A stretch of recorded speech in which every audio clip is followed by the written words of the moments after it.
Welcome back to the show. I am Kyle, and I'm going to be talking about the Canterville Ghost. It's a new animated film which was just released and has quite a substantial cast list to it, and it's based on quite a famous short story by quite a famous writer. In 1887, deep in the English countryside, it's said that a spirit haunts the grounds of Canterville Chase. Now, the lavish mansion and the surrounding gardens have been the site of various supernatural occurrences for generations. Now, the source of these supernatural occurrences is a 300-year-old ghost named Sir Simon de Canterville, played here by Stephen Fry, or voiced by Stephen Fry. Now, Sir Simon was a nobleman who is cursed to neither live or die as punishment for a vile crime he once committed. But when it comes to real estate, never let a haunting get in the way of a bargain. And Hiram Otis, voiced by David Harewood, an American man of science, and his family have traveled to England to bring the magic of electricity to the Brits. Our wife Lucretia, played here by Mira Serial, and her mischievous twin boys immediately fall in love with the manor. However, their eldest daughter, Virginia, played here by Emily Carey, detests the move and her new home. On her very first night at the mansion, Virginia meets the ghosts of Simon, whose attempts to scare her leave quite a lot to be desired. Now, challenging his ghostly manhood, she bets that he cannot scare her family into moving back to America. But Americans are more pragmatic than Simon's regular prey, it would seem. So, over the months, he keeps at it, and his friendship with Virginia grows. Now, she learns about Simon's past, and he tries to teach this young girl who thinks she knows it all a little about life, love, and even sword fighting.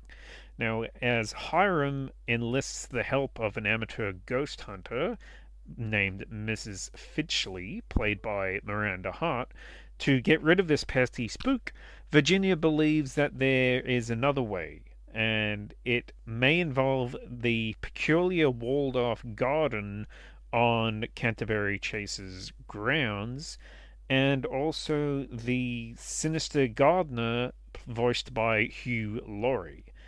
But it also may come at a high cost, one both for Simon and for Virginia. Now, The Canterville Ghost is based upon a short story by legendary poet and playwright Oscar Wilde. Now, The Canterville Ghost was actually, I believe, the first of Oscar Wilde's stories to be published early in his career. It looks at the importance of empathy, redemption, and the differences between American and British culture. And all of this is through a parody of the ghost story genre, which is still biting nearly a century and a half later. Now, Space Age Films, who worked on 2022's animated feature The Amazing Maurice, present this classic tale for a new audience.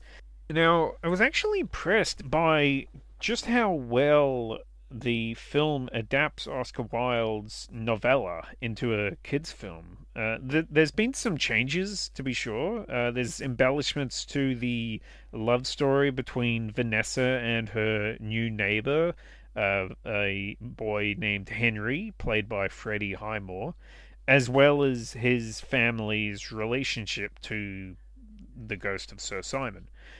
Sir Simon's crimes as well have also been lessened to make it a more family-friendly film. Something which many of the Canterville Ghost adaptations have done, I realized. Um, in the original story, Simon does come off, well, his crimes are quite barbaric, and he is quite a He is quite a horrific creature, and that kind of goes towards the whole redemption thing that the story is going for. But a lot of the adaptations really kind of soften the edge of that, so that the audience will forgive Simon a little bit, a little bit more. They'll be a little bit more forgiving of Simon, I believe. But as a satire, the story feels fresh and it subverts many haunted house uh, tropes which are still in use today.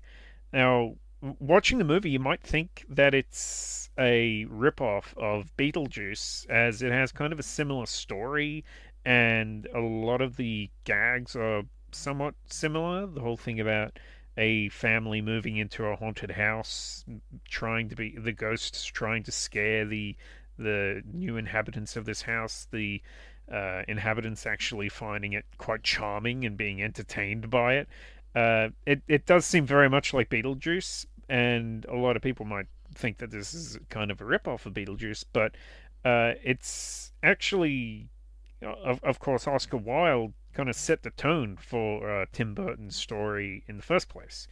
And I mean, that said, it's more of a testament to Oscar Wilde's brilliance than to that of the film's screenwriters, as many of the childish gags in this movie unfortunately fall flat.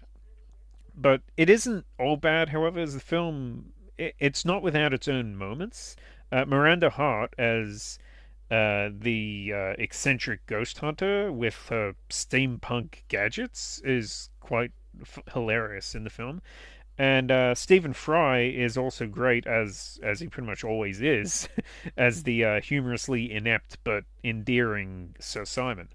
And not to mention, as a fan of Fry and Laurie, Stephen Fry and Hugh Laurie's two-man act, it's incredible seeing, or well, in this case, hearing the duo reunite on screen. Although I do wish that they had some more scenes together. The character of the gardener is really only in the very end of the story, and this is keeping in line with the. I believe this is keeping in line with the original tale, the original Oscar Wilde short story. But I kind of wish that they had expanded on that just a little bit, just to give Hugh Laurie's character a little bit more. But I don't know at which point uh, Hugh Laurie came into this picture, so maybe it was an afterthought, just adding him to the cast list. Uh, the animation throughout it reminded me personally of the early 2000s point and click adventure games. It's a somewhat cheaper looking aesthetic, which honestly I can't say is for everyone in a film that's released in 2024, but it worked wonders for my sense of nostalgia. Uh, Also, the changes in style over the course of the film are interesting, particularly the otherworldliness which can be seen in the walled garden sequences towards the latter half of the film. Also, something I thought was kind of interesting, and this was in the production notes, is that the seasons of when the story is actually set. It's set pretty much over the course of a year: summer, autumn, winter, and spring. And those seasons kind of keep in line with the tone of the story as to what point of the story they're in. And as I say, considering that this is an adaptation, a pretty close adaptation of a short story, which that wasn't a conscious decision in Oscar Wilde's short story. I do think that it was quite interesting, and it's kind of a sign that this might have been a much more impressive film if it had a huger, a much larger budget, I guess.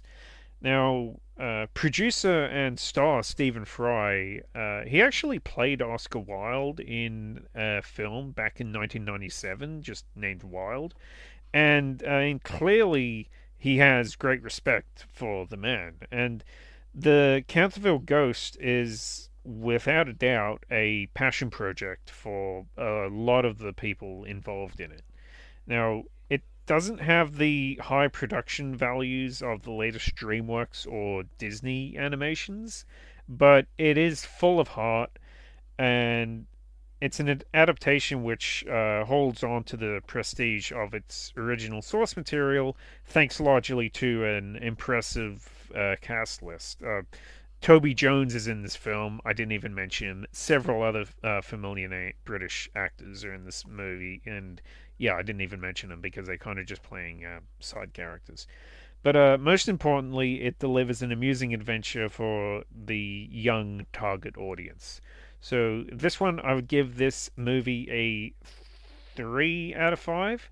It was an interesting film. It wasn't amazing by any stretch of the imagination, but it did have a lot of heart to it. I did enjoy watching it, and I'm sure that if I was a kid, I would have had no problem. I would have had no problems with a film such as this. So that's my review for the Canterville Ghost. Go out if you have kids. Go out and check it out. I can't promise that you'll enjoy it if you don't have kids, though.